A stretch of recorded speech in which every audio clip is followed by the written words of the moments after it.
after reportedly encountering KWS officers.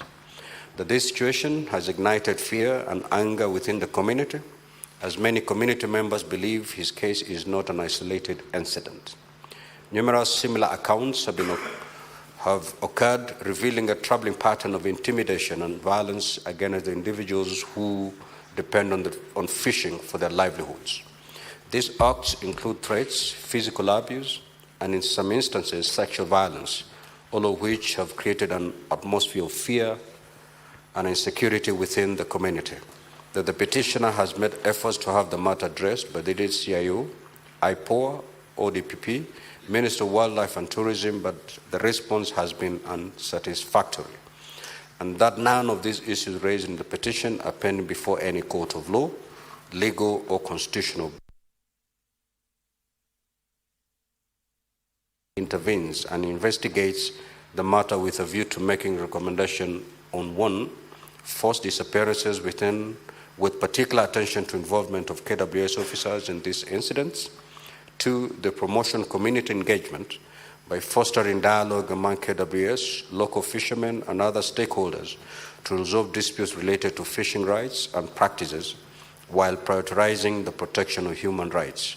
And finally, the review of KWS policies and operational protocols to prevent abuse of power and promote accountability.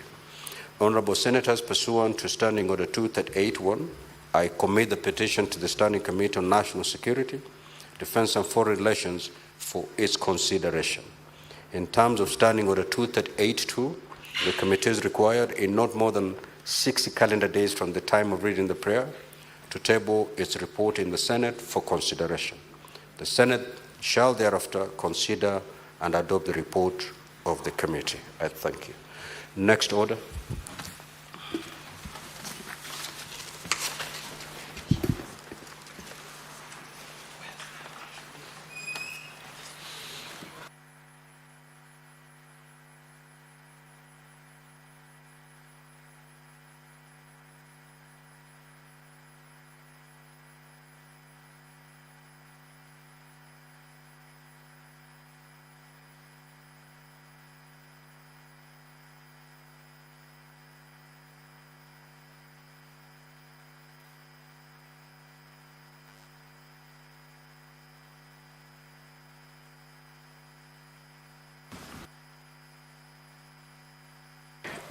I have another petition to present. I hereby report to the Senate that a petition has been submitted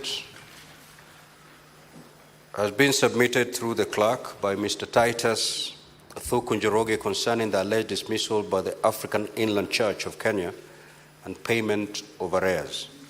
As you're aware, under Article 119(1) of the Constitution, and I quote, every person has the right to petition Parliament to consider any matter within its authority, including enacting, amending, or repealing any legislation. Honorable Senators, the silent issues raised in the petition are as follows. 1, that Mr. Titus Thukunjoroge was employed by AIC Kenya through a signed contract between himself and the Central Church Council Bishop, who endorsed and confirmed his position as permanent and pensionable. That although his permanent employment status entitled him to a house and traveling allowances, Mr. Njoroge did not receive those benefits throughout his service. That from October 2024 to April 2025, Mr. Titus Thukunjoroge did not receive his salary and allowances despite undertaking his duties. Upon raising the issue with his employer, he was informed that he had been employed on contract terms for a period of 2 years and that he had been replaced by another employee without prior notification or due process.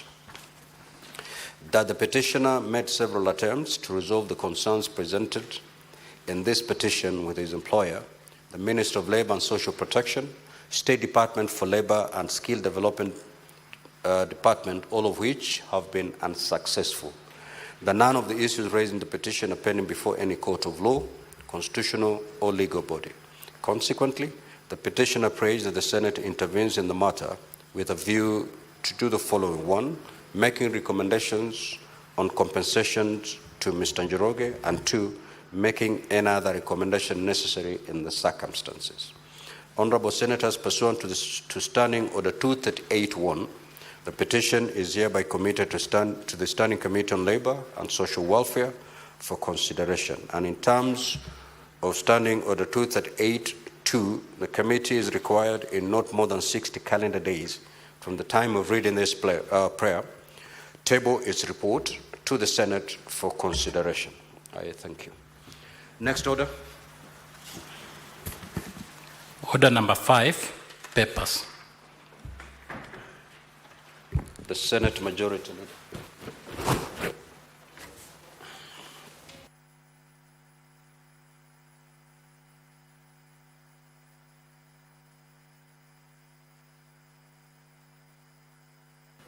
Mr. Speaker, I beg to lay the following papers on the table of the Senate today, 9th of July 2025. The annual report of the Parliamentary Service Commission for financial year 2023-2024, the graphic health warnings for tobacco products, legal notice number 1 of 7 of 2025, the county government's budget implementation review report for the first 6 months for financial year 2024-2025, biannual report of the Commission on Administrative Justice for period July to December 2024, and the County Licensing Uniform Procedures Regulation, legal notice number 91 of 2024. Mr. Speaker, I beg to lay.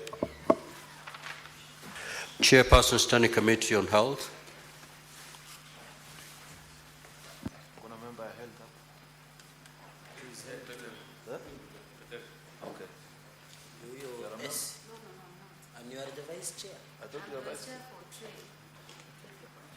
Okay, let me do it on behalf of the Health Committee. Mr. Speaker, I beg to lay the following paper on the table of the Senate. Today, the 9th of July 2025, this is a report of the Standing Committee on Health on its consideration of Community Health Promoters Bill, National Assembly Bill number 53 of 2022. On behalf of the Chairperson, Standing Committee on Health. The Chairperson, Standing Committee on Trade, Industrialization and Tourism. Yes. Mr. Speaker, sir, I beg to lay the following paper on the table of the Senate today, 9th of July 2025. The report of the Standing Committee on Trade, Industrialization and Tourism on its consideration of the Startup Bill, that is Senate Bills number 14 of 2022. On behalf of the Chair, Standing Committee on Trade, Industrialization and Tourism. Thank you. The Chairperson, Standing Committee on Labor and Social Welfare.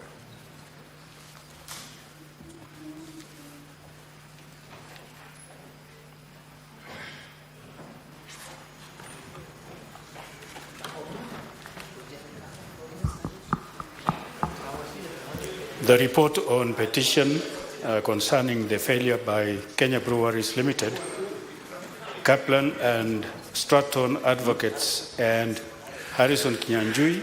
Senator Murgo, when you're laying a paper on the table, you need to be at the dispatch.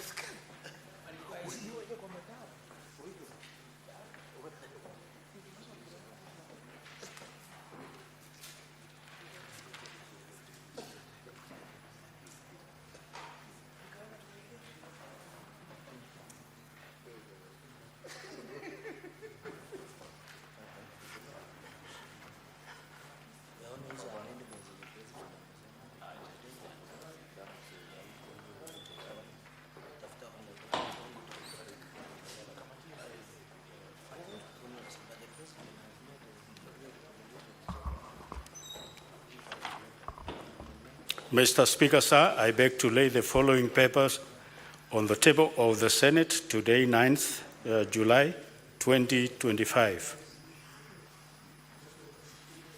So I beg to lay.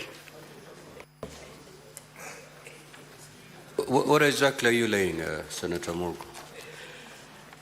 Report on the Standing Committee on Labor and Social Welfare on its consideration of reports amendment number 2 bill, Senate Bill number 45 of 2024.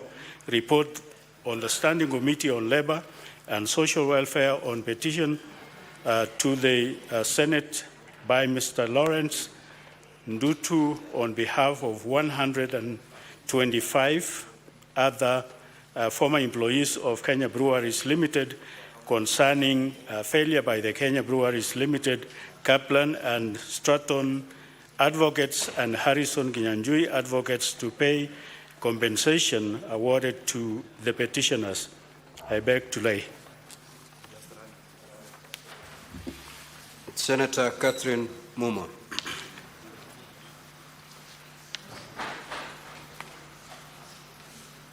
That is dropped. Senator Jackson Mandago.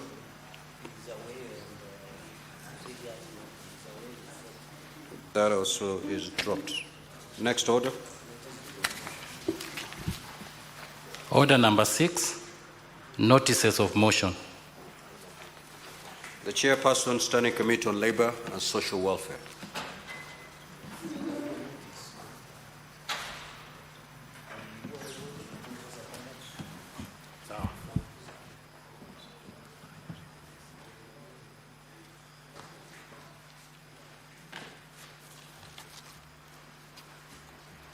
Mr. Speaker, sir, I beg to give notice of the following motion, that the Senate adopts the report on Standing Committee on Labor and Social Welfare on petition to the Senate by Mr. Lawrence Ndutu on behalf of 125 other former employees of Kenya Breweries Limited concerning the failure by the Kenya Breweries Limited, Kaplan and Stratton Advocates and Harrison Kinyanjui Advocates to pay compensation awarded to the petitioners laid on the table of Senate on Wednesday, 9th July 2025.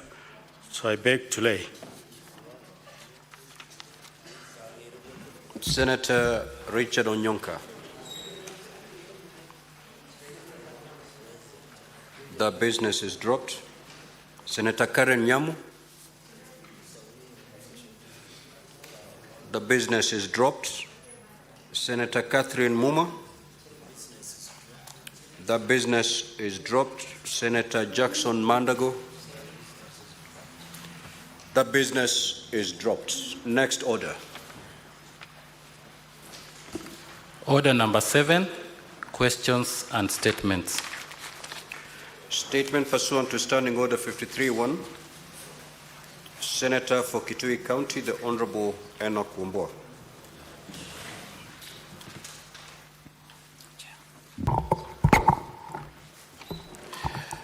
I thank you, the Speaker.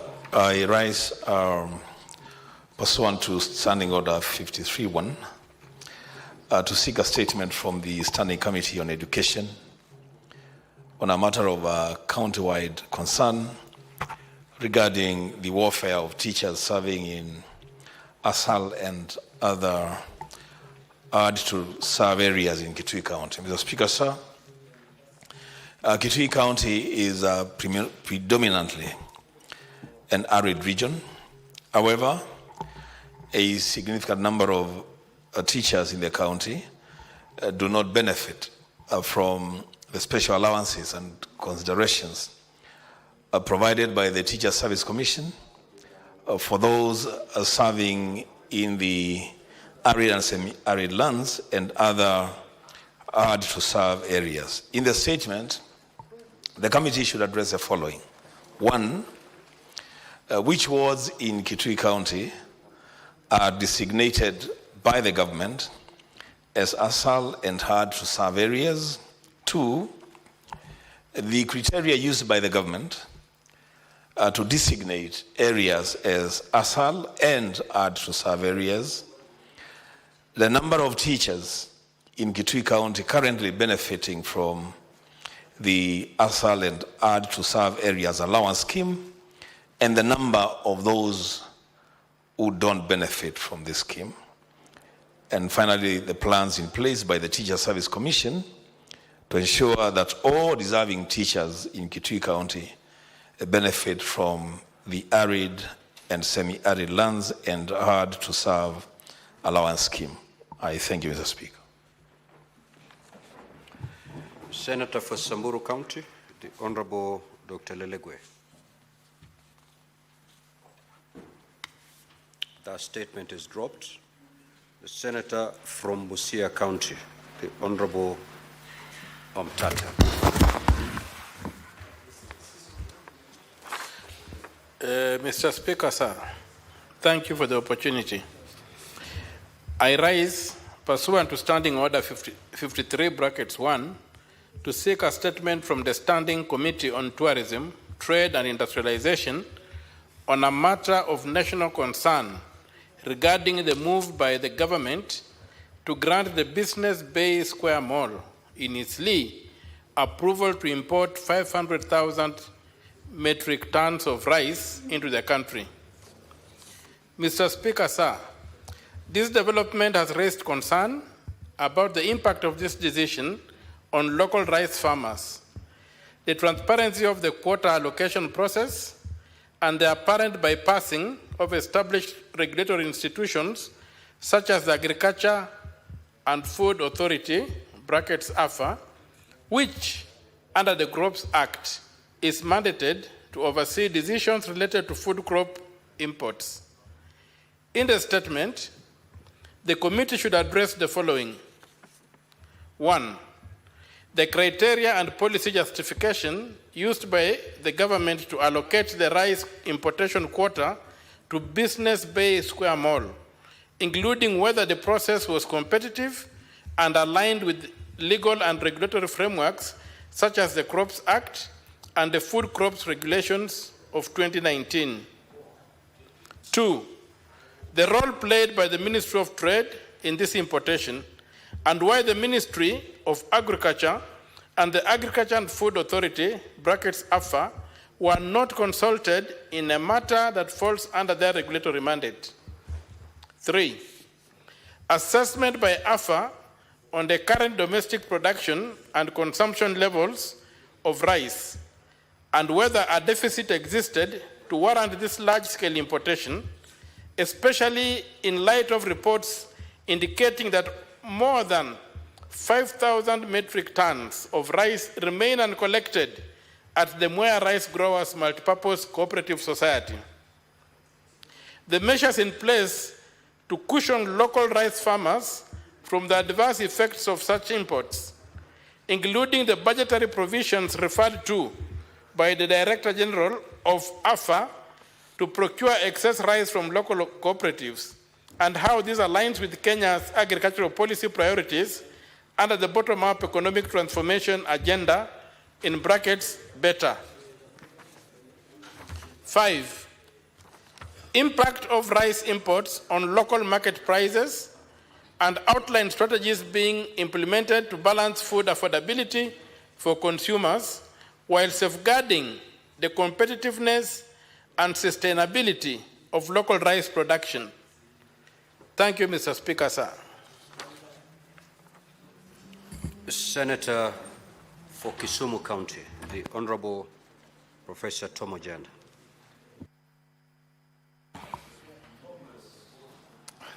Thank you, Mr. Speaker. Mr. Speaker, I rise pursuant to Standing Order 53(1) to seek a statement from the Standing Committee on Roads, Transportation and Housing on a matter of county-wide concern regarding the demolitions that are being carried out in Korando, Tiengre, and other parts of Kisumu County, allegedly to pave way for road expansion. In the statement, Mr. Speaker, this committee should address the following. 1, the legal authority under which the ongoing demolitions in Korando, Tiengre, and other areas of Kisumu County are being conducted. 2, whether the affected residents were issued any form of notice before the demolitions and whether there was any public participation or stakeholder engagement in accordance with the Constitution and relevant legal frameworks. 3, the status of land on which the demolitions are taking place, specifically whether the affected properties are situated in public, private, or community land. 4, the existence of any compensation or resettlement plans for residents whose homes or properties have been demolished. And lastly, the entities or agencies involved in executing the demolitions and whether they are acting under formal directive or legal mandate.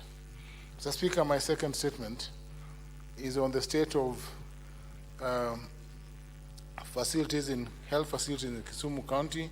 Mr. Speaker, I rise pursuant to Standing Order 53-1 to seek a statement from the Standing Committee on Health on a matter of county-wide concern regarding the state of health facilities in Kisumu County. In the statement, the committee should, 1, address the state of all public health facilities in Kisumu County, including their level of functionality, staffing, and service availability. 2, whether there are any stalled projects, including those under construction or innovation, stating the reasons for the delays and plans in place to equip these facilities. 3, the efforts by the county government of Kisumu to improve healthcare infrastructure and staffing and to ensure the availability of essential medicines, laboratory services, and emergency care in major county hospitals and health centers. And lastly, where the county government has entered into any partnerships with any development partners to strengthen the county's health system. Mr. Speaker, my third statement is on the role of county governments in national economic planning. Mr. Speaker, these are statements requested under Standing Order 53-1 from the Standing Committee on Finance and Budget on a matter of national concern regarding the role of county governments in the formulation and implementation of national economic planning framework.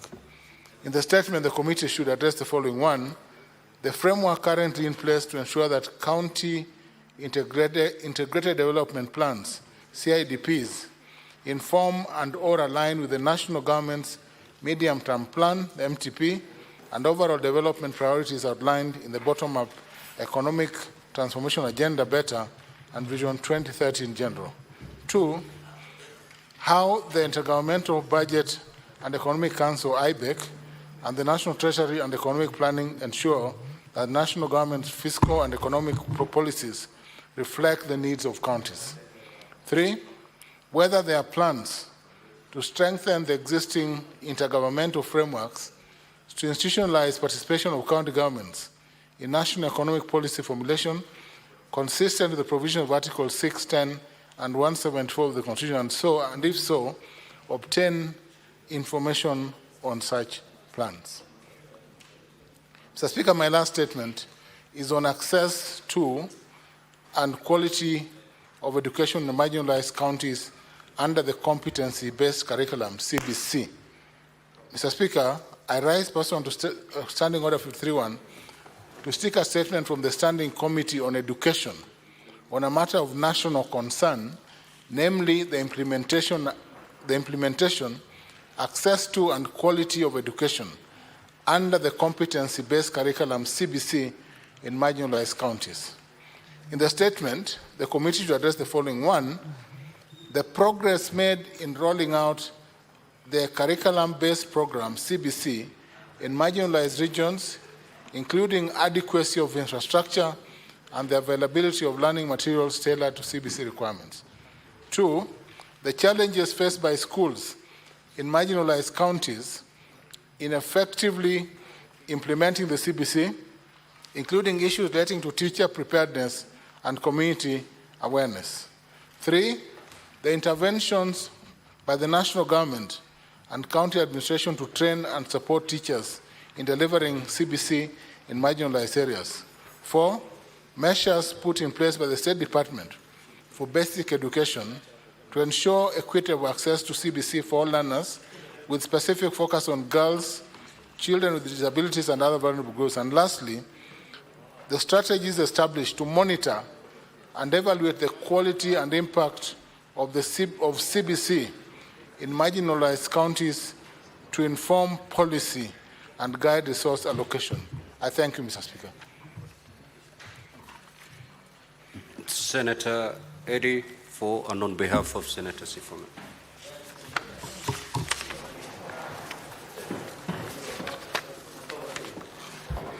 Mr. Speaker, thank you. I rise to request for statement on behalf of the Senator for Nairobi, Senator Edwin Sifuna. And this is a request for statement on lack of electricity access in parts of Nairobi City County.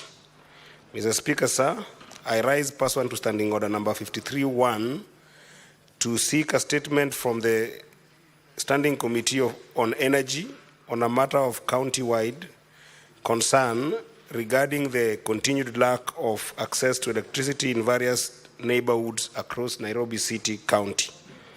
Mr. Speaker, sir, several areas across Nairobi continue to suffer from power deprivation, either due to prolonged disconnection, non-existence infrastructure, or unexpected neglect. This situation has led to increased insecurity, stifled economic activity, and deepened inequality in places that include Hospital Ward in Mathare constituency, which has been without electricity for over 4 years. 2, Majengo Gorofani in Kamukunji constituency, which has been in darkness for 2.5 years, yet residents still receive Kenya Power bills. 3, Korogosho Ward in Roraka constituency, where, Mr. Speaker, the entire villages such as Gomongo, Ngunyunu, Gitathuru, Iridge, Grogon A, and Grogon B, Korogosho A, Gorogosho B, and Nyayo remain unconnected. 3, Reri Gateway, Simba Cool Zone, and Bantu Zone in Kwaruben Ward of Embakasi South, which continue to live without any access to electricity. Therefore, Mr. Speaker, in this statement, the committee should address the following: the plans in place by the Kenya Power to reconnect electricity to Hospital Ward in Mathare constituency, which has been without power for 4 years. 2, the current status and timeline for reconnecting Majengo Gorofani in Kamukunji constituency, where residents have lived in darkness for 2.5 years, yet they continue to be billed.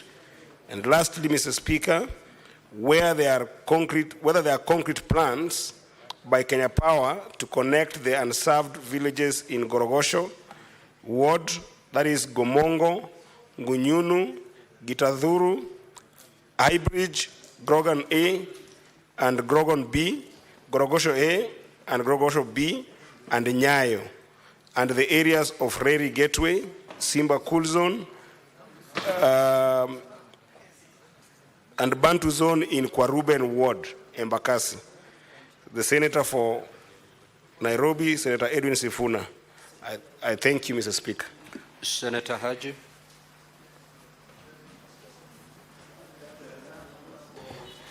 Thank you, Mr. Speaker, sir. I rise pursuant to Standing Order 52-1 to make a statement on a matter of general topical concern, namely the outstanding performance by Faith Kipyegon and Beatrice Chebet at the Eugene Diamond League 2025 Prefontaine Classic held on 5th July 2025 in Eugene, Oregon, USA.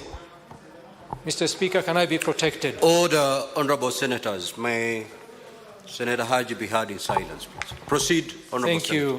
Thank you, Mr. Speaker, sir. Mr. Speaker, sir, Faith Kipyegon's victory in athletics is rooted in humility and determination. Born on 10th January 1994 as the 8th of 9 children to a modest family in Bomet County, she ran barefoot to school and began athletics at the age of 14, after excelling in a physical education PE race, even before owning her first spikes.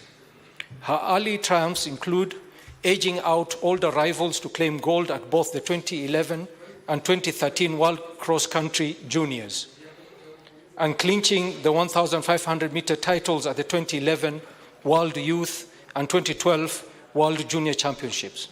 Mr. Speaker, sir, as a senior, her track record over the years speaks volumes. 3-time Olympic champion in the 1,500 meters, Rio 2016, Tokyo 2020, and Paris 2024.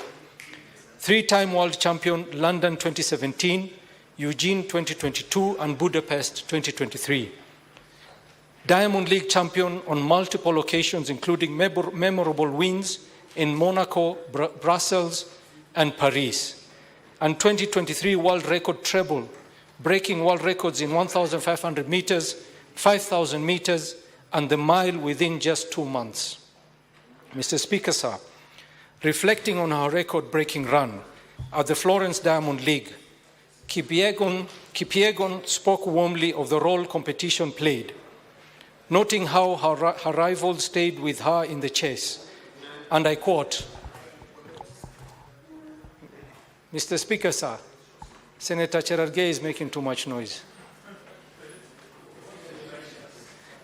Reflecting on her record-breaking run at the Florence Diamond League, Kipyegon spoke warmly of the role competition played, noting how her rival stayed with her in the chase.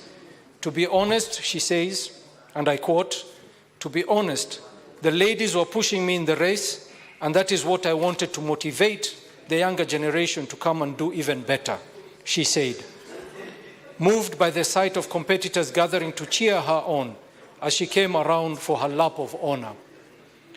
During the Eugene Diamond League 2025, in the women's 1,500 meters, Faith Kipyegon delivered a phenomenal performance by clocking an astonishing time of 3 minutes, 48.68 seconds, thereby breaking her previous record of 3 minutes, 49.04 seconds set during the Paris Diamond League in July 2023. This breathtaking feat reaffirms her dominance and relentless pursuit of excellence in middle distance running. What makes this achievement even more remarkable is that it comes just 9 days after she narrowly missed becoming the first woman in history to run a mile under 4 minutes, a feat she has long pursued and which remains within her grasp. But she still managed to achieve to run the fastest mile in history by any woman.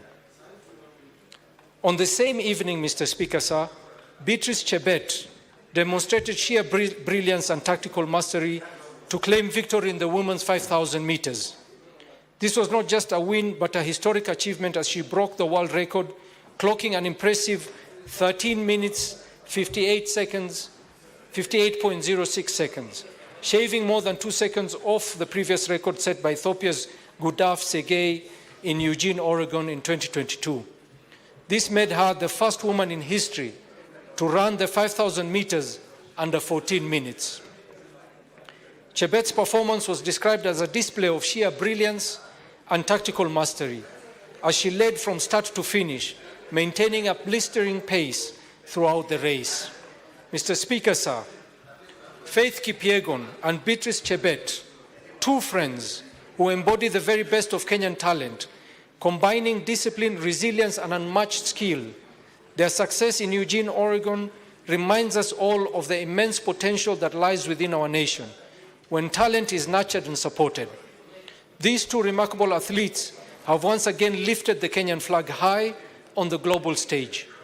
Their achievements are a testament to Kenya's enduring legacy in athletics and serves as a powerful source of inspiration for the youth across the country. Mr. Speaker, sir, on my behalf, and on behalf of the Senate and the people of Kenya, I extend a heartfelt congratulations to Faith Kipyegon and Beatrice Chebet for their incredible victories. We celebrate them not only as champions of the track, but as role models for the entire nation. May they continue to shine and inspire future generations as they prepare for more global competitions. I thank you. Now, honorable senators, will come back to this order for purposes of getting comments from honorable senators. But for now, pursuant to Standing Order 45-2, allow me, for the convenience of the House, to rearrange today's order paper. We will now move to order number 8, number 9, and number 8, then number 9, and number 10. Then we come back for comments. Clerk, you may proceed to call those orders. Order number 8, the Seeds and Plant Varieties Amendment Bill, Senate Bills number 4 of 2025, first reading. A bill for an act of Parliament to amend the Seeds and Plant Varieties Act to introduce a standards-based seed registration system to facilitate timely approval of the seeds varieties and for connected purposes. Next order. Order number 9, the Social Protection Bill, National Assembly Bills number 12 of 2025, second reading, division. Sergeant at Arms, kindly ring the division bell for 1 minute.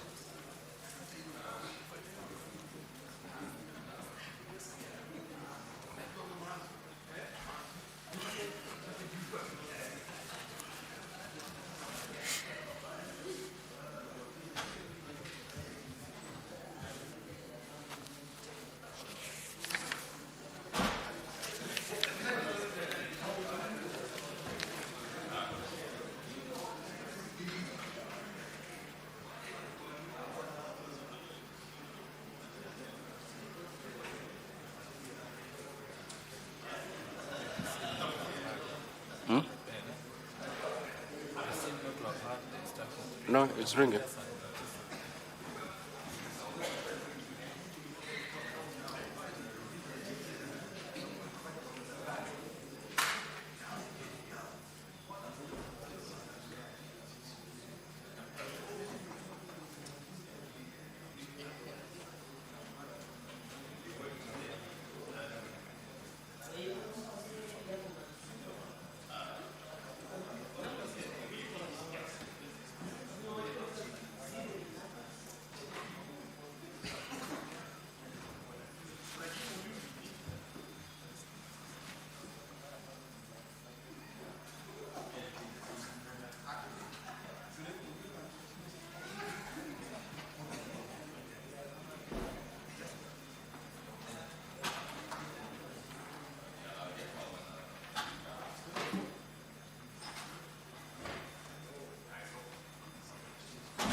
Sergeant at Arms, kindly ring the division bell for further 3 minutes.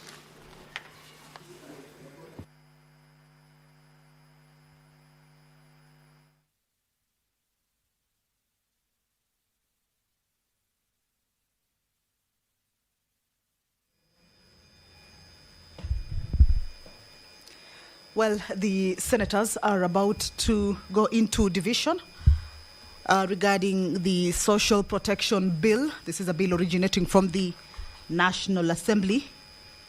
The Social Protection Bill number 12 of 2025, a bill that is co-sponsored by the Senate Majority Leader, Honorable Aaron Cheruiyot. This is a bill that is at its second reading stage, and the vote that they will be taking is that the bill be read a second time for it to be able to proceed into the next stage, that is it being considered at the Committee of the Whole. And this is a bill that seeks to reduce poverty and vulnerability and improve the well-being of people by providing assistance, services and programs that build human capital, as well as cushion people against risks and contingencies throughout their life cycles. The bill provides for the establishment of the National Board for Social Protection. You will recall that there are already a number of programs that are targeting to reduce poverty and vulnerability among the citizenry of Kenya. However, this is a bill that proposes the establishment of a National Board for Social Protection.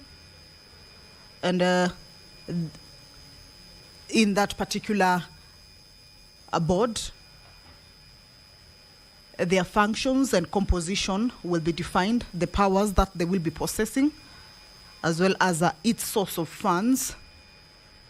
Some of the functions of the board will include advising the Cabinet Secretary on matters relating to social protection, designing and implementing social protection interventions, as well as programs, also providing social assistance and social care to the vulnerable persons in the society, also coordinating social protection interventions, establishing and maintaining a social protection registry,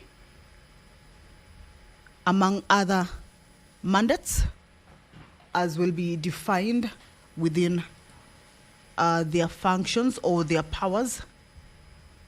The 3-minute division bell has ended. The House has attained the quorum for the vote to be taken. As we can see that the clerk is trying to ascertain whether the number is present. If the number is present, then they will go ahead into the division process. We shall be waiting to be guided by the House, but this is a bill that also touches on the counties and therefore has been forwarded to the Senate for consideration. Debate already took place conclusively or comprehensively on the floor of the House. So the voting is for it to be read a second time and move into the next stage. The next stage, that is where, in case the members have any amendments into the bill, then they will be able to consider those amendments, proposals, and then they will also be shared back to the National Assembly for consideration. So we shall be waiting to see if the quorum is present for the division to take place. Then that would, without any further delay, continue. This is a bill that provides for the administration of social protection benefits as well. And it also outlines the categories of persons who may be granted social protection benefits, the types of social protection benefits offered under the Act, the eligibility criteria, as well as the procedure for applying for the benefits. It also provides for the reviews and appeals against the decisions of the board, the rights and obligations of beneficiaries, the consequences of abusing social protection benefits, and the circumstances under which social protection benefits may be terminated or refunds made to the board. also provides for the review of social protection benefits, the indexation of social protection benefits, and the establishment of a social protection registry. This is a bill that is on the floor of the Senate, a bill that seeks to reduce the poverty and vulnerability of persons in the society and improve their well-being by providing assistance, services and programs that build human capital and cushion people against risks and contingencies throughout their life cycle. There are already programs. However, in this particular bill, there is a proposal for the establishment of a national board for social protection. It will be defining the mandate that the board will be taking, its composition, and the powers and the sources of funds as well, so that as they carry out the mandate that is bestowed on them, then accountability and transparency shall be adhered to regarding that. The bill also provides for offences, and in the offences created under the bill, this bill includes the prohibition of obstructions, the prohibition of persons from giving false information, as well as unlawful disclosure of information. All right, let's listen in. Order number 9. We will move to order number 10, and thereafter maybe come back to order number 9. Clerk, proceed to call that order. Order number 10, Committee of the Whole, the Conflict of Interest Bill, National Assembly Bills number 12 of 2023, consideration of His Excellency the President's recommendations.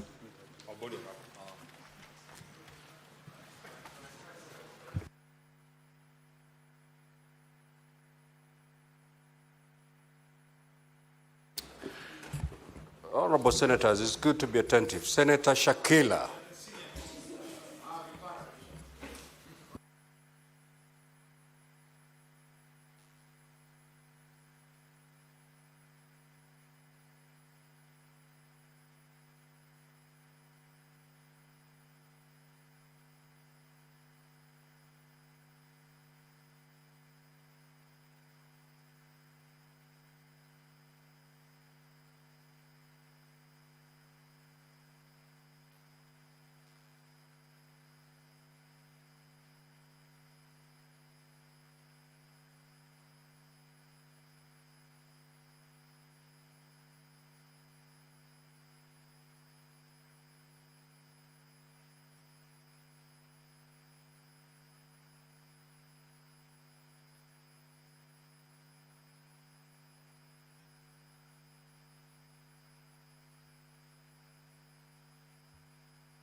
Honourable Senators, we are in the Committee of the Whole.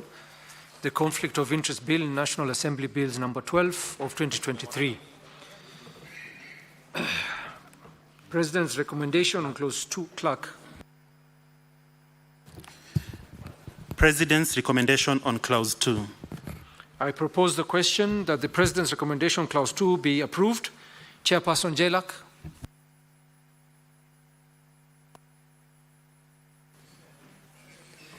Thank you, Honorable Chairman. I wish to move that the recommendation is approved as provided for in the order paper. And generally, Mr. Chairman, this is as regards what we term as undeclared assets, which has ably been run through in the order paper. I put the question that the President's recommendation clause 2 be approved. Division at the end. President's recommendation on clause 5.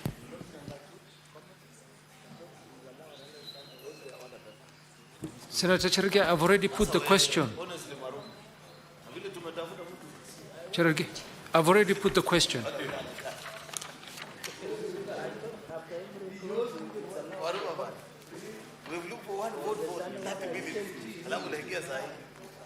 It is allowed, but you should have.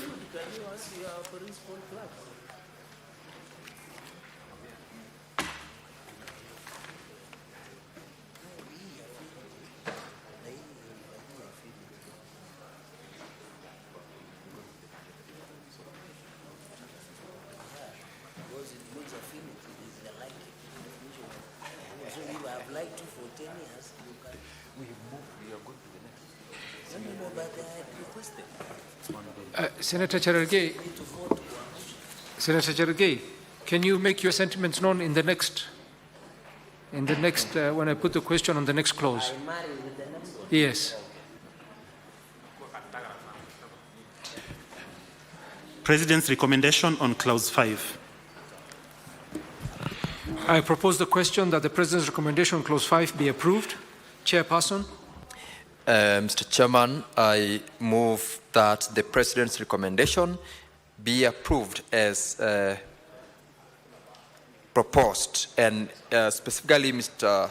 Chairman, this is a definition as regards the reporting authority. And the committee indeed did approve that the reporting authority be deleted so that we retain that it is only one that the law provides, that is the Ethics and Anti-Corruption Commission. Senator Cherargei. Mr. Speaker, on these clauses, on the clause, can the mover sit? Mr. Speaker, can the mover sit as I speak? Is violating standing orders where you cannot see me. So, Speaker, mine is a comment on the issue of affinity. You know the definition of affinity. I have seen that relative means a person who is related to a public officer by birth, marriage, adoption, or affinity. Mr. Speaker, I think we should drop the word affinity because the definition of affinity in English language, the Oxford Dictionary, means the liking of a person.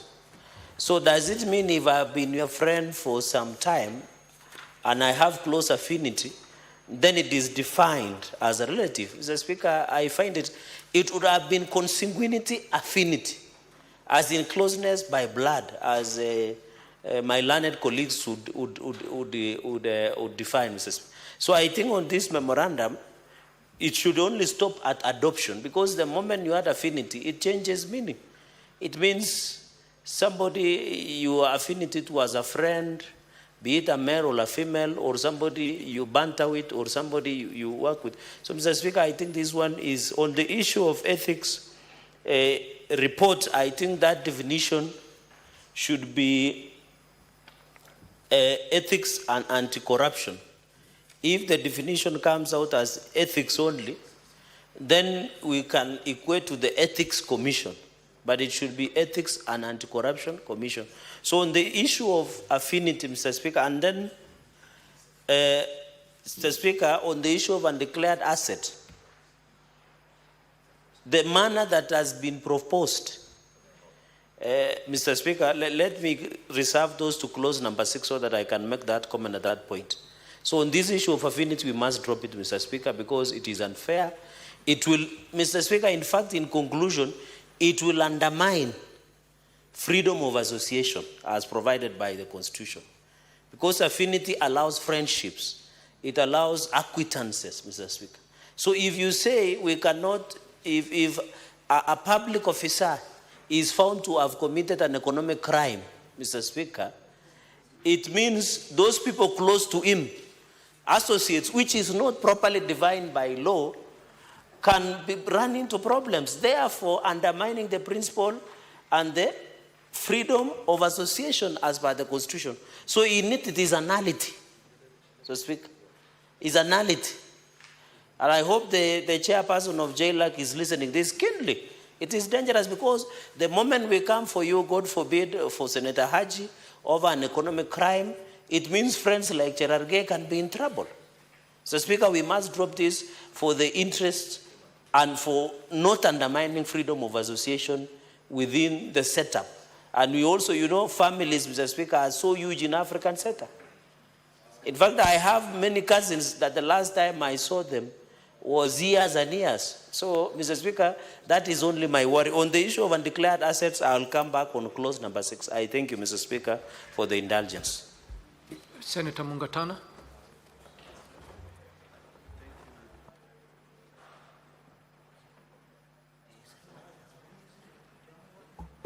Thank you. Is it on?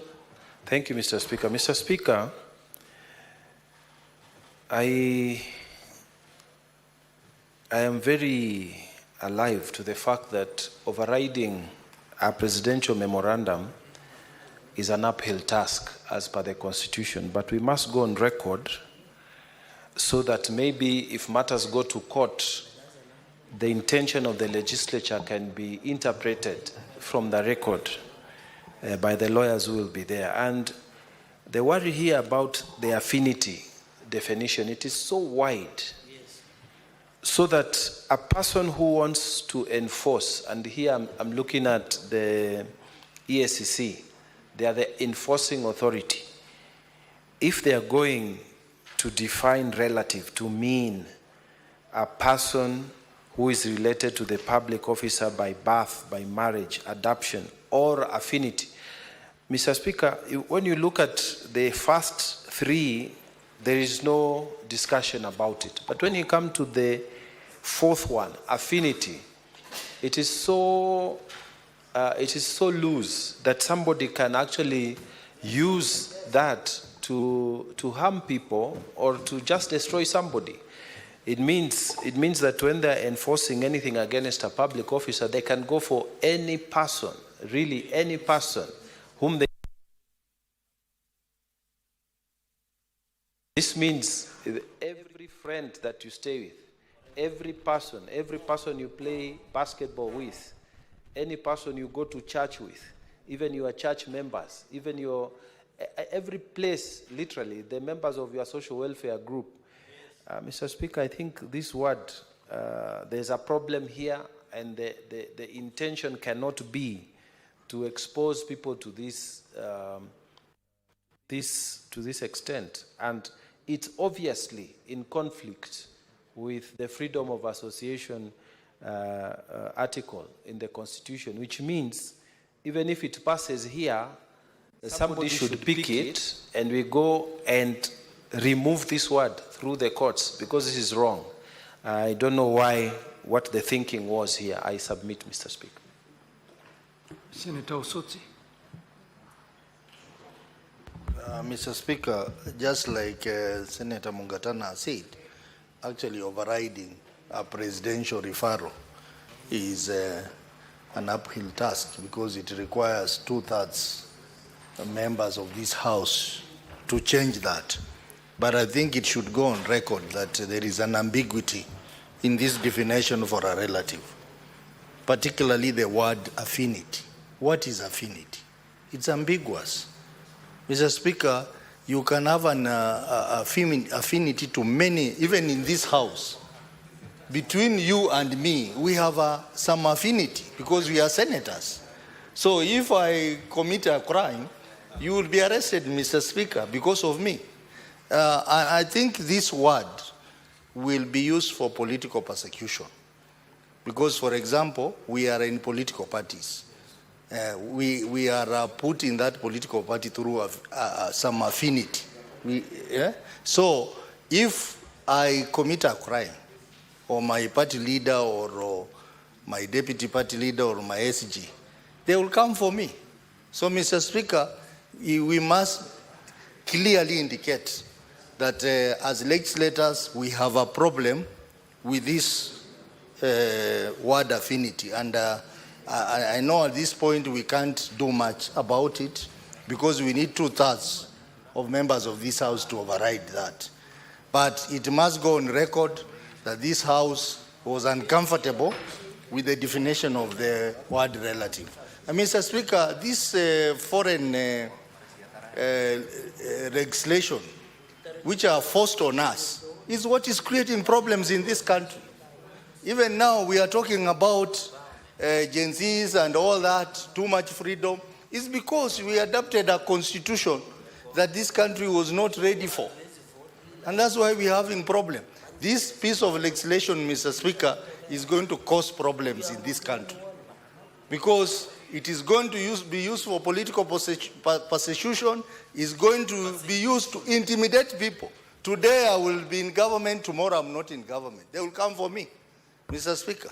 So, Mr. Speaker, I want to register my disapproval of the definition of the word relative. And it should go on record that on this particular day, this House, members of this House were in agreement that this definition is vague and something has to be done. Even if the bill is passed, we must amend it to make it, remove that ambiguity, Mr. Speaker. So, Mr. Speaker, I don't support that definition.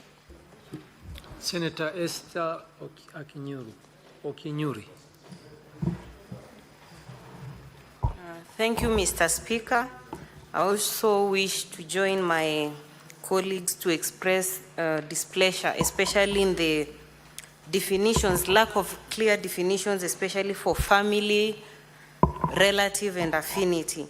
Because, Mr. Speaker, in as much as we want to curb loopholes in the public sector, if you do not clearly state whom you're targeting here, we might end up exposing even people who are very innocent, so long as they associate with us to this proposal, Chair. So I feel as a look at this, either by providing an alternative way of defining who is family to you, who is a relative, and affinity, who are these who are close to you that we want to target, Chair. So if we don't clearly define those three, we might actually expose very innocent people to some of the issues we are trying to curb, Chair. Thank you. Senator Mandago.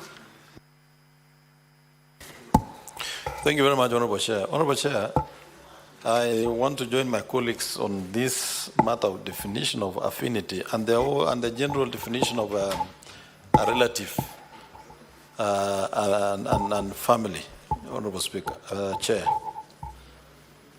The definition of family here, the spouse, dependent child or parent of a public officer, a dependent child of the spouse or public officer, or a parent of the spouse of a public officer. Relative means a person who is related to a public officer by birth, marriage, adoption, or affinity. Chair, even relationship by birth should even be made very clear. Because in the African context of relationship by birth, my cousin brother, whose father is brother to my father, in the African context, is defined as being people related on one bloodline. Chair, I really don't understand what this bill wants to address. Just as Senator Cherargei said, We have so many relatives who we are even related by blood, but we don't know what they do for their everyday living. Is this bill telling us then that we as public officers should declare all our relatives, and the government should meet their daily subsistence needs, because as soon as this bill passes, or this memorandum passes, it means those people might end up stopping what they have been doing for their daily livelihood, and they will be then dependent on the public officer. Is the government ready to provide subsistence? This thing of affinity, Chair, should actually be deleted. And we should even give a new definition. It should actually stop at an adopted, where we have adoption. This affinity is so wide that it will be open to abuse, Chair. And because some of these institutions, we cannot say they are immune to being politically weaponized, we should make our definitions very accurate. I have a problem also on the undeclared assets means and any asset that is not disclosed in the prescribed manner. Chair, if I've declared an asset and probably in the sentences I've missed one or two letters or missed this, if you go down in that bill, it means that this asset should be forfeited. I think the law should be providing an opportunity for further details, for further inquiry. But for you to just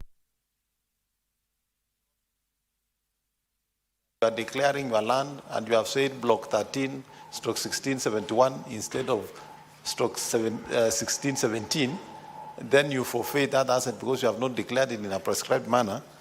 Chair, that will be a problem. We cannot and we should not allow this house to be used by financial institutions that want to make it difficult for Kenyans to do business, that wants to make it difficult for the economy of this country to grow so that we continue borrowing from them by passing legislations and amendments such as this, Chair. So I wanted to go on record on that, that we need as a house to look at that definition and leave the word affinity, and even the undeclared assets, what means any asset that is not disclosed, Chair, that should be dropped completely. Thank you, Chair. Honorable Senators, yes, I see that there is a lot of interest in making comments on this clause. I'm afraid that we might, because after 5 senators have spoken, it will just be repetition. Can we go to the next clause and then we give you an opportunity? Are you going to repeat anything that has already been said?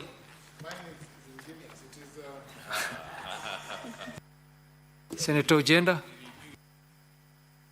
Chair,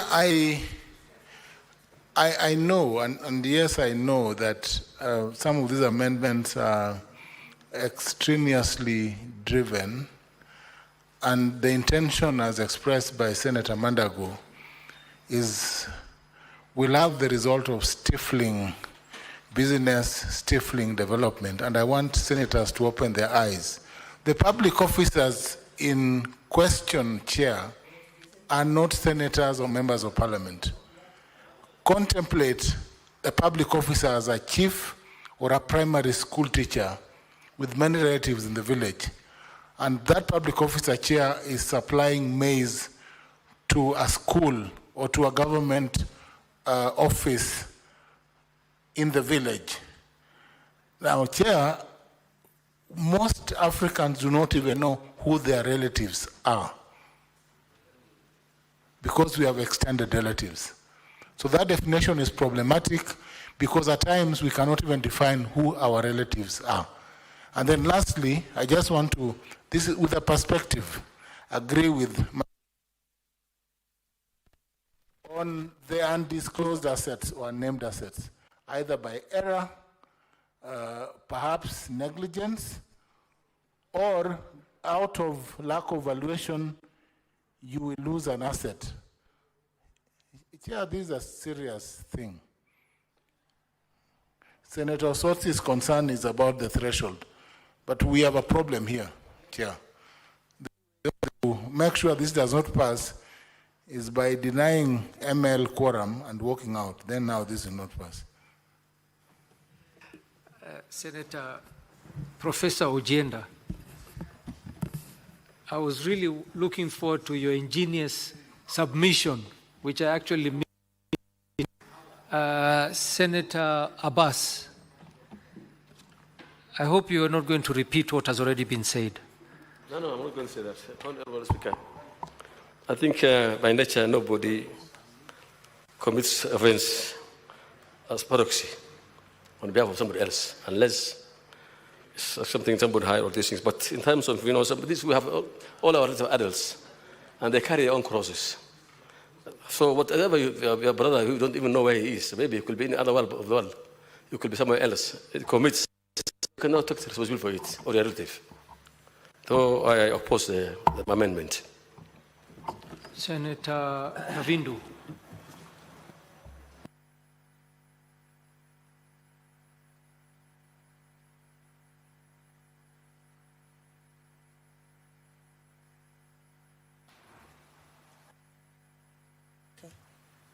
Okay.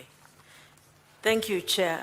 And because I don't want to repeat what others have said, I'll just comment on, and Chair, I wish, ML, can I borrow the ears of the Chair, please? Chair, I will not repeat what others have said, but this amendment, the way it is, it will cause a lot of problems to many others. And a scripture in the Bible. In the book of Ezekiel, chapter 18 and verse 20, highlights that the mistakes of a father will never be condemned to a God. So this is not right. Because if anyone does wrong, they should carry their own cross, but not any relative, not any child, not any affiliation, as in the definition of affinity. This is quite wrong. It's not biblical, and it is not good for anyone. Thank you, Chair. Thank you, Senator. Senator Mohamed Faki. Mwenyekiti, mimi pia natoa kauli yangu kupinga kipengee hichi kwa sababu Mheshimiwa Mwenyekiti, nilinde na kamishna hapa na kusikiza ambaye ni senior counsel na Ojienda pia ni senior counsel. Mheshimiwa Speaker anasema kwa kipengee hichi ni kinyume na hata maadili ya Kiafrika. Kwa sababu Kiafrika tunaishi kama jamii moja. Kwa hivyo kwa mfano mimi ni senator, lakini mtoto wangu ameajiriwa na ofisi ya, kwa hivyo yeye inawezekana kutokea shida katika ofisi yake, nilaumiwe mimi ambaye ni senator, ambaye niko kivyangu na ninafanya kazi zangu tofauti na yeye. Kwa hiyo Mheshimiwa Spika, hii sheria yapinga maadili ya Kiafrika na vile vile ni kinyume na katiba, kwa sababu huwezi kumnyonga mtu au kumnyang'anya mali yake bila ya kumpa nafasi ya kujieleza kisheria. Kwa hivyo twapinga kipengee hichi na twaomba kiondolewe mara moja katika hiyo memorandum ambayo rais ameleta kuhusiana na hiyo sheria ya maadili. Asante Mheshimiwa Spika. Thank you, Senators. We shall proceed.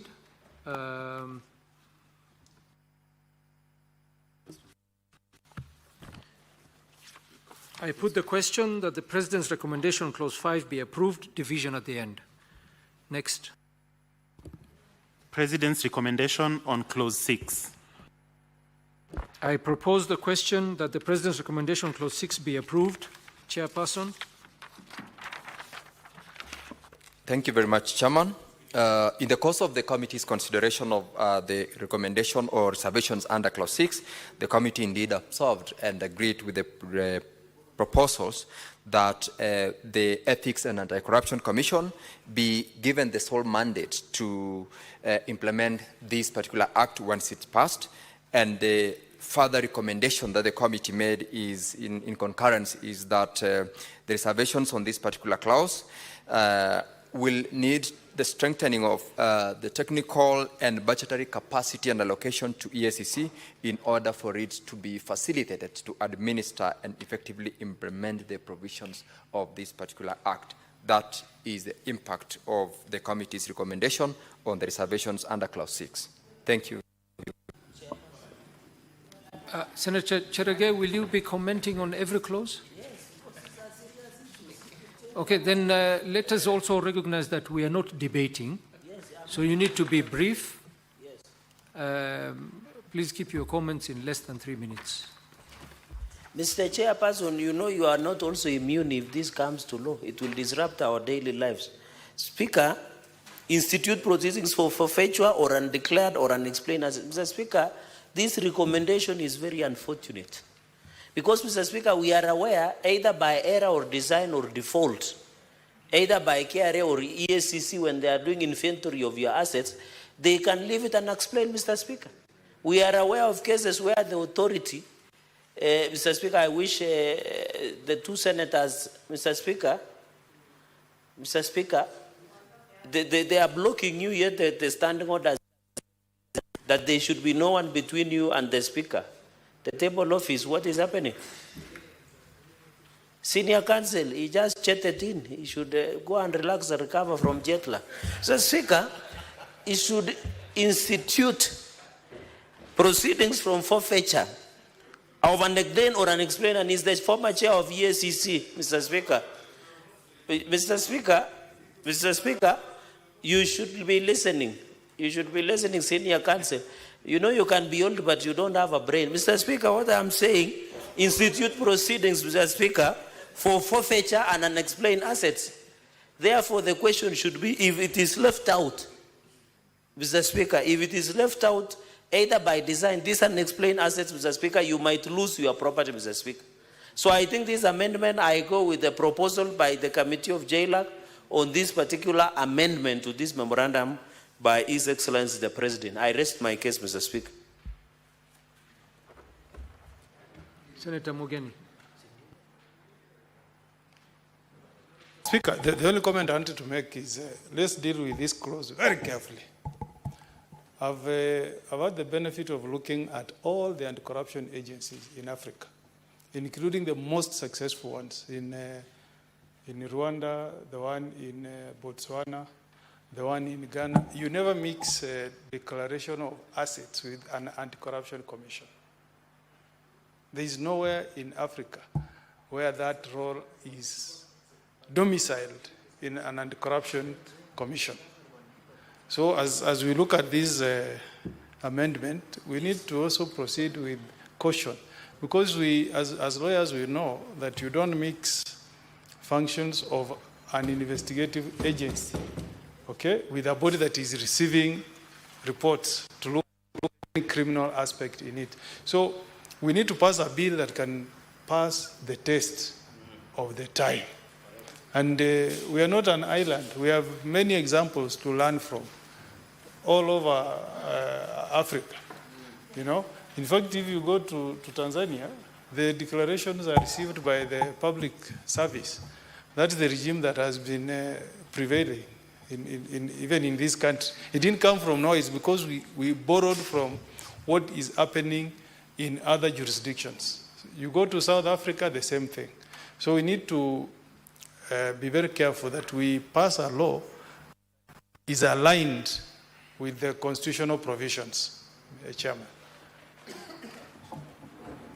Thank you. Senator Enoch Wambua. Chair, my problem with that clause as proposed is that Unclaimed Financial Assets Act.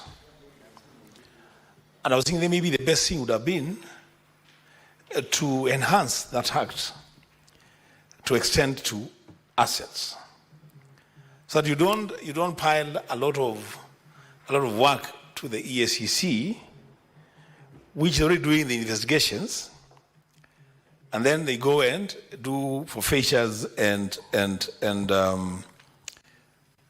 dealing with unclaimed and uncleared assets. Why can't we do an amendment to the Unclaimed Financial Act and give that role to institutions under that act? Mr. Speaker, I oppose that proposal.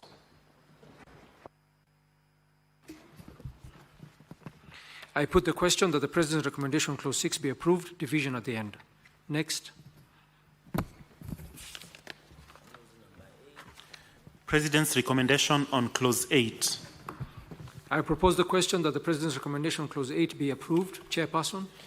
Mr. Chairman, thank you very much. This is regards the conflict of interest of a public officer and the situation or circumstances under which a public officer would be deemed to be having a conflict of interest existing. And in the observations of the committee, it's noted that the amendment or reservation as was proposed is to expand the conflict of interest to entail a real conflict of interest, perceived and or potential.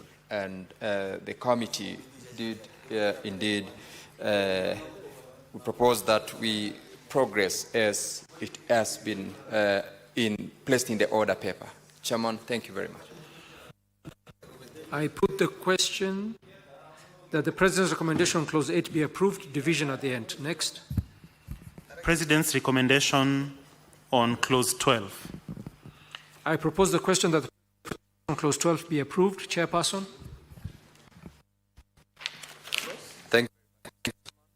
The effect of the reservation clause 12 is to introduce an aspect in the text to the clause where the term good faith is produced. And Mr. Chairman, I propose that we progress as per the order paper.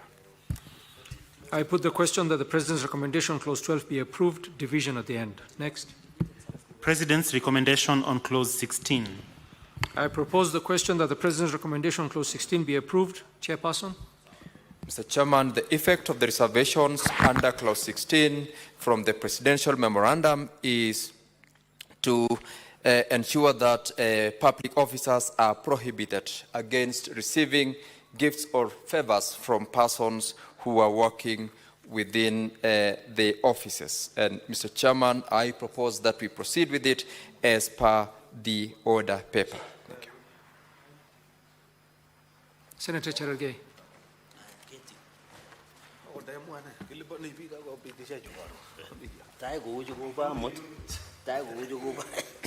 Mr. Chairperson, I don't know why the majority leader wants to disrupt the House. Mr. Chairperson, and I'm happy my learned senior counsel Okongo Mugeni is here. The import of clause number 16, Mr. Speaker, we have just said we don't know who our relatives are. These are by World Bank and other. They do not understand. Mr. Speaker, where you come from, I know a number of your cousins, Mr. Speaker. And there are 1,001, although in our culture you don't say the definite number, Mr. Speaker. This issue of bringing Wazungu type, you know, Wazungu get only 2 children, or they are there. No, you know, Mr. Speaker, we need to be fair. In Speaker, the writer of some book, I'm forgetting, and I only have one teacher, which I recognize as senior counsel, Professor Tom Ojienda, Mr. Speaker. That the definition, the importation of the law was even a proposal to Africanize. Mr. Speaker, this law that has been brought here does not recognize the culture, way of life. But two, Mr. Speaker, you don't know your cousins. The last time you met them has been ages and ages. Others do not live. Then it says, where a public officer has a knowledge that your relative or a family member has received. So every evening, Mr. Speaker, you'll be going and asking your spouse, did you receive a gift today? Did you receive a favor? Will you be calling your relatives like Professor Tom Agenda? Will you be calling your relatives in Migori? Mr. Speaker, in Kitui, in Nyamira? Mr. Speaker, this amendment is made in bad faith, and it negates anything about our African culture and even religion, Mr. Speaker. Mr. Speaker, we oppose it with all our body organs because this thing is not fair, Mr. Speaker. It is not fair. Mr. Speaker, if we want to do things, even we are not saying corruption should not be fought, but we should fight corruption. Why should you deny my relatives to live their life simply because I'm a state officer? If I have a child, which I don't, for record, who is above 18 years, they are paying taxes, Mr. Speaker. Why do you want to stifle? I don't know whether Senator Sike children have reached the age of 18 years, but I doubt. Mr. Speaker, they are paying taxes. Why would you want to stifle their lives or to align their life to be with the life of the state officer, Mr. Speaker? Even the president's children, even the vice president, even the senators, even the governor's spouses and children and relatives, they have a right to live in this country and do their business, including your children, Mr. Speaker. So this thing is undermining not only the African culture, but even the religion and our way of life. Mr. Speaker, I totally oppose it. Senator Osotsi. Mr. is another amendment that is very annoying. And I think this house is the house that is going to help Kenyans. Because if you look at Article 115 of the Constitution, where the referral was based, it talks about thirds. We can easily raise 2/3 here. The other house will have difficulties raising the 2/3. But us, we can raise 2/3 and reject even these referrals that have been made by the president. Because, in fact, the referrals contain amendments which are even worse than the initial amendments that were there, Mr. Speaker. So, Mr. Speaker, I want to urge the House that before we even vote for this, can we get our 2/3 members here? We can get 2/3 in this House, Mr. Speaker, so that we reject these referrals and if we delete all the clauses from this bill, Mr. Speaker. Senators, please stick to your reservations on the amendment. Let us not deviate and start debating. I already reminded senators that we are not debating. And be brief. Senator Mogeni. I think this is a very good clause. If I understand it well, it is saying we should not peddle influence. For example, Cherage may not have children, but there are leaders in this country who have children. What this clause is saying, we don't want anybody to send gifts to the children of the president, deputy president, senator, or member of National Assembly.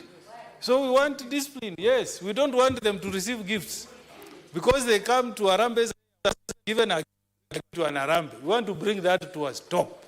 So this one, let it stay.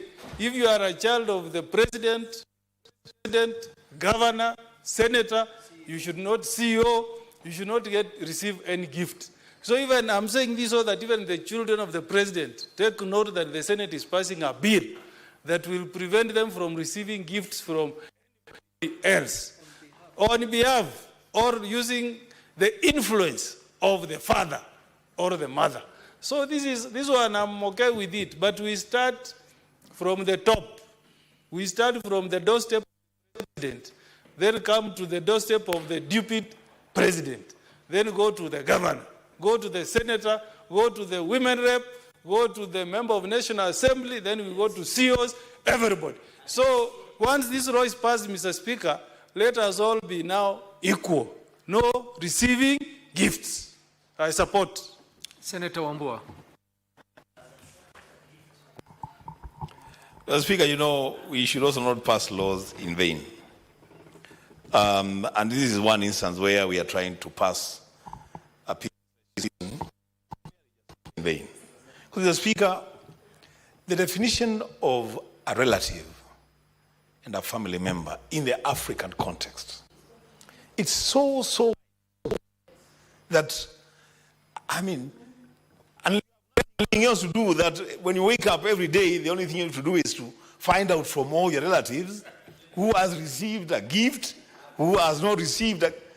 surely there are some things that, you know, I mean, and we even make the determination that I have knowledge of receipt of those gifts. The Speaker, Chairman, this is one recommendation that I am actually almost, and I don't know my colleagues in the JLAC, to imagine that this thing can pass the way it is.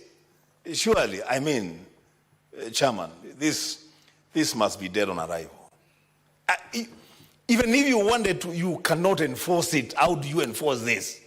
How do you even do it? How do you do it? So this one, you actually this one cannot. Senator Mandago. On the issue of gifts, Chair, where our problem is where it says you should have knowledge. If your relative receives a gift, for heaven's sake, I have relatives from all the way from Tanzania to Laikipia to West Pokot, and there is even a rumor that I have some relatives in Turkana. How will I tell that they have received a gift and what value? Whereas I would be inclined to agree with what Senator Omogeni is saying, but then let's amend the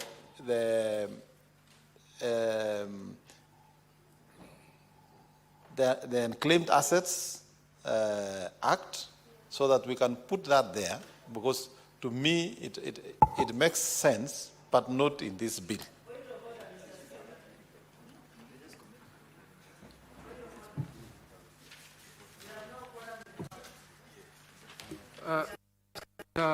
Kavindu, what is your point of order? Order one. There is no quorum, Mr. Speaker. We have no quorum.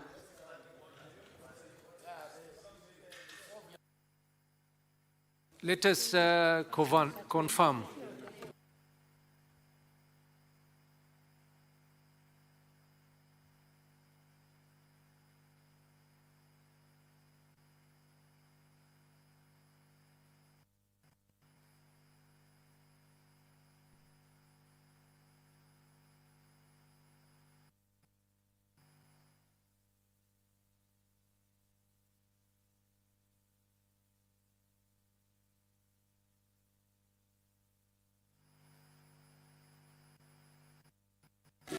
Very well, Senators, we do not seem to have a quorum. We shall ring the bell for 10 minutes. Sergeant at Arms, 10 minutes.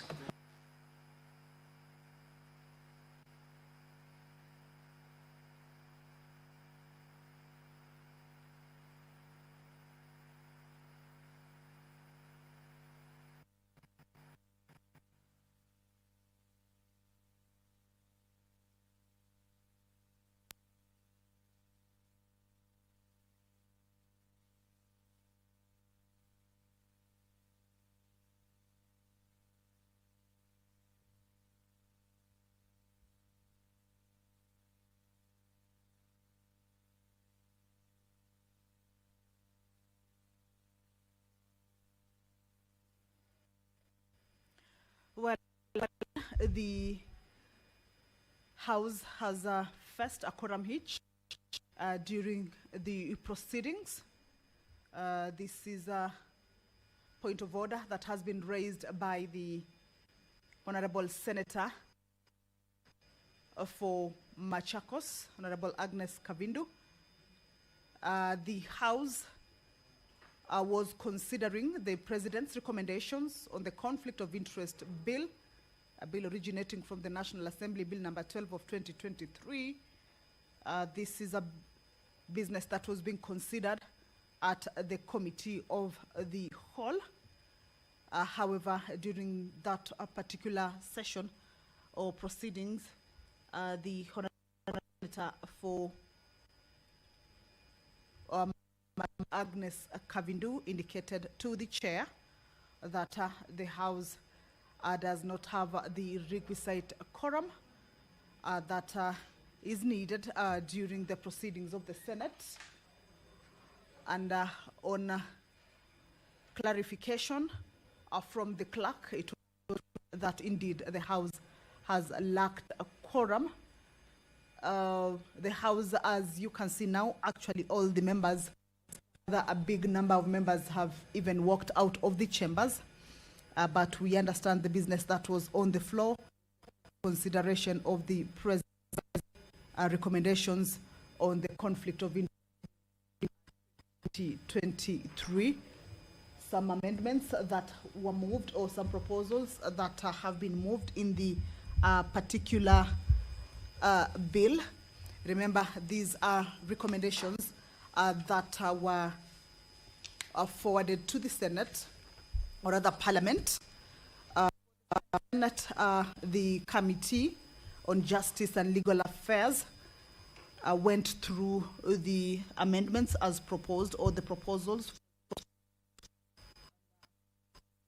This afternoon, the committee was leading the members of the Senate in taking into consideration some of the proposals. There are a number of issues that the Senate can concerned with. Some of the clauses that have been moved as the recommendations into the particular bill.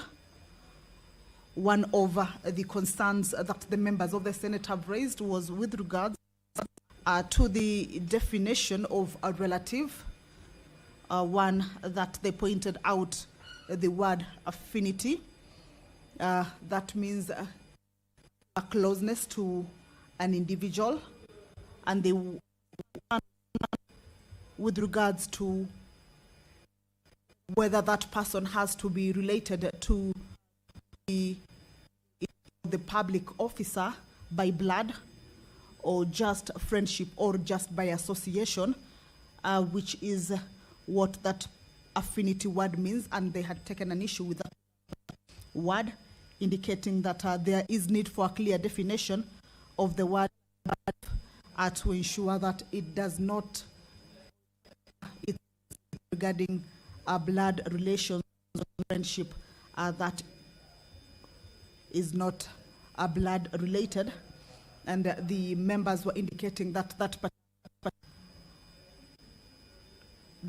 particular clause or that particular recommendation must be dropped, indicating that it is unfair and might as well undermine freedom of association by the different public officers as they go about their duties.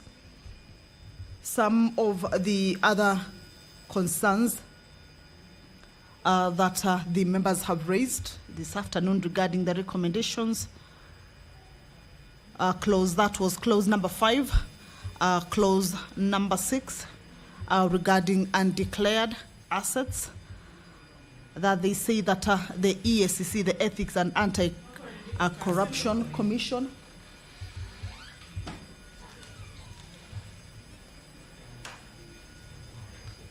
does not necessarily have or need to have the sole mandate to implement the act, indicating that there is already existing law, and that is the Unclaimed Financial Assets Act. They were indicating that that act can be enhanced to be able to take into consideration that particular mandate and ensure that the House does not bombard the EACC with various mandates that can be undertaken by other bodies, including the unclaimed assets that can be undertaken by the Unclaimed Financial Assets body. The members also took an issue with clause 16. This is a clause that has indicated or is proposing that public officers, or that seeks to ensure that public officers are prohibited from receiving gifts or favors given by persons perhaps working within the offices that they are in. And these are some of the concerns that the senators have so far raised. Remember, this is a bill that was published on the 3rd of April 2023. Thereafter, it was considered and passed by the National Assembly with amendments on 30th November 2023. And it was referred to the Senate pursuant to Article 110 of the Constitution and was passed by the Senate again with amendments on 4th of June 2024. Taken back to the National Assembly, considered and rejected the Senate amendments to the bill on 24th of July 2024. And consequently, pursuant to Articles 112 and 113 of the Constitution, a mediation committee was appointed to consider and develop a version, or rather a mediated version of the bill that may be passed by both houses. And the mediated version of the bill was approved by the National Assembly on 5th of December 2024, and by the Senate again on the 8th of April 2025, following which it was transmitted to the President for assent. And by a memorandum dated 28th April 2025, His Excellency the President referred the bill back to Parliament with reservations, recommending the reconsideration of a number of clauses, and that is what the House has been doing this afternoon. Just to point out on the clauses that the President recommended for reconsideration include Clause 2, Clause 5, Clause 6, Clause 8, Clause 12, 16, 17, 18, 20, 30, 31, and 35 of the bill. And these recommendations were initially considered by the Justice and Legal Affairs Committee of the Senate.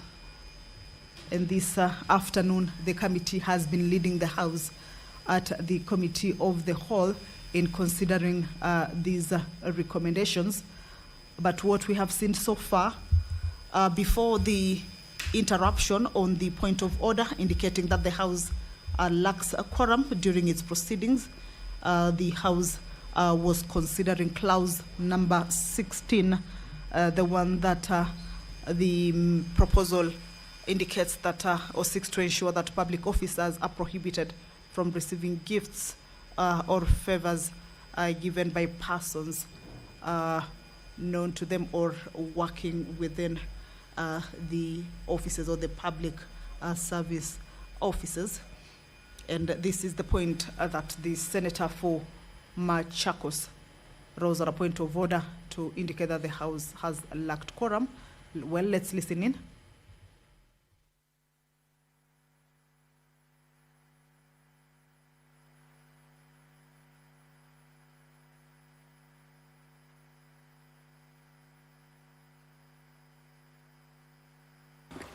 Chairperson.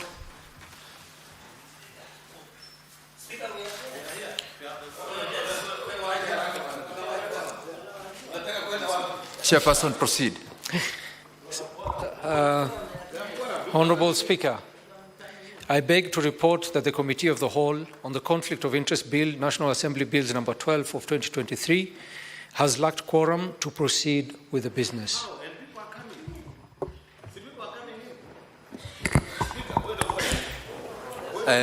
Leader of Majority, the quorum bell rang for a period of 10 minutes. Unfortunately, we were unable to raise the quorum, and the chairperson, the 10 minutes had since lapsed, and the chairperson has reported. Order, Senate Majority Leader.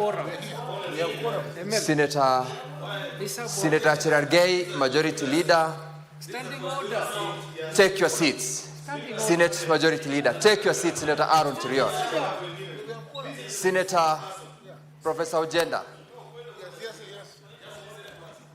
Honorable Senators, having failed to attain quorum at the expiry of 10 minutes in the committee, the Senate stands adjourned pursuant to Standing Order 412B until tomorrow, Thursday, 10th July 2025 at 2:30 p.m.